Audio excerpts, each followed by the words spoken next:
O anak, nandyan ka na pala.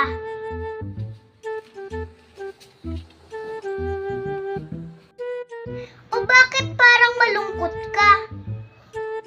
Paano po, Nay?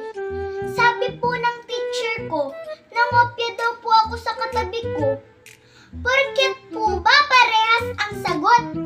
Eh syempre, parehas din ang tanong, di parehas din ang sagot. Ah, ganun ba? Sige, sandali lang, tatawagan ko muna ang teacher mo. Hello po, ma'am? O misis, napatawag ho kayo. Ito po kasing anak ko, umuwing nakasimangot. Sinabi niyo daw po kasi na nagkopyahan sila ng katabi niya. Eh syempre, parehas ang tanong, di parehas din ang sagot.